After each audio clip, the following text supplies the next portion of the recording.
किसी ने क्या खूब कहा है, न सीरत नजर आती है न सूरत नजर आती है। यहाँ हर इंसान को बस अपनी ज़रूरत नजर आती है। जी हाँ दोस्तों, मैं लेकर आया हूँ एक ज़बरदस्त मोटिवेशनल स्टोरी जो एक साधु और एक नेता की है। तो आइए शुरू करते हैं। एक बार एक बहुत बड़ा नेता एक साधु के छोटे से आश्रम में गया। वह साधु के बारे में बहुत सुना था, तो उसके मन में आया कि मैं एक बार जाकर देखता हूँ कि लोग उसकी इतनी तारीफ क्यों करते हैं। जब वह उस आश्रम में गया तो वहाँ एक छोटा सा कमरा था जहाँ पर एक कालीन बिछा हुआ था। वहाँ पर कुछ लोग नीचे बैठे हुए थे और साधु जी सामने बैठे हुए थे। कुछ सवाल जवाब चल रहा था। वह नेता उस आश्रम में आया और उस नेता के साथ में 4 बॉडीगार्ड भी थे और उसकी यह आदत थी कि जहाँ पर भी वह जाता था तो लोग अपनी जगह से खड़े हो जाते थे और उसकी तरफ देखते थे, हाथ जोड़ते थे और सर झुकाते थे। लेकिन यहाँ पर ऐसा कुछ भी नहीं हुआ। साधु व्यस्त होने के कारण उसकी तरफ देखा तक नहीं। तभी नेता को लगा कि यह मेरी बेइज्जती है और वह इस बात से गुस्सा हो गया। नेता ने थोड़ा गुस्से से साधु से बात की और बीच में बात काटते हुए कहा, मैं आपसे कुछ कहना चाहता हूँ। साधु ने उसकी तरफ देखा और बोला, आप थोड़ी देर रुकिए, पहले मैं इनके सवालों का जवाब दे दूँ, उसके बाद मैं आपसे बात करता हूँ। तब तक आप अगर चाहें तो आप बैठ सकते हैं। बस साधु का इतना कहने की देरी ही थी कि नेता का चेहरा गुस्से से लाल हो गया और फिर उसने अपना सारा गुस्सा उस साधु पर निकाल दिया।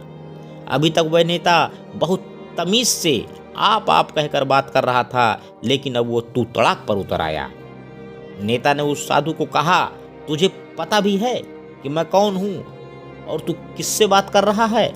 साधु ने उसकी तरफ देखा और कहा, मुझे इससे कोई फर्क नहीं पड़ता कि आप कौन हो, लेकिन आप जो भी हो, अगर आप चाहते हो कि मैं आपके सवाल का जवाब दूं या आपसे बात करूं तो आपको कुछ देर रुकना होगा। और साधु को यह कहते हैं नेता गुस्से से पागल हो गया और वहीं सबके सामने चीखने चिल्लाने लगा, अब मैं तुझे तेरी असली औकात दिखाऊंगा। तूने मुझसे पंगा लेकर ठीक नहीं किया है। तुझे पता भी है मैं तेरे बारे में क्या सोचता हूँ? साधु ने फिर से नेता की तरफ देखा और बड़े ही प्रेम से कहा कि मुझे इससे कोई फर्क नहीं पड़ता कि आप मेरे बारे में क्या सोचते हैं। आप जो चाहें वह मेरे बारे में सोच सकते हैं। फिर नेता ने उससे कहा कि तू चाहे सुनना चाहता है या नहीं, लेकिन मैं तुझे यही सबके सामने बताऊंगा कि मैं तेरे बारे में क्या सोचता हूँ। तू कोई साधु नहीं है, तू एक बहुत ही घटिया इंसान है। तू एक ढोंगी है, पाखंडी है और यहाँ पर जितने भी लोग बैठे हैं उन सबको बेवकूफ़ बना रहा है।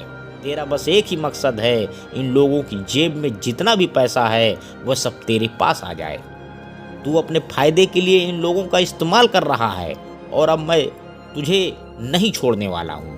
पूरी दुनिया के सामने तेरा पर्दाफाश करके रहूँगा। लेकिन इसके इतना बोलने के बाद भी हल्की सी मुस्कान उस साधु के चेहरे पर बनी ही रही।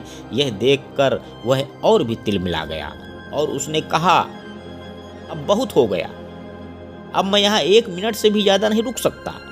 लेकिन अभी भी तेरे पास मौका है। अगर मुझसे माफ़ी मांगनी है या मुझसे कुछ कहना है तो कह सकते हो। इतना सब होने के बाद भी साधु के चेहरे पर एक मुस्कान थी और वह बिल्कुल शांत था। और फिर उन्होंने अपनी आंख बंद करी और फिर साधु ने अपनी आंख खोली, हाथ जोड़े और कहा कि मुझे आपसे कोई गिला शिकवा नहीं है। आपके लिए मेरे मन में कोई भी गलत ख्याल नहीं है।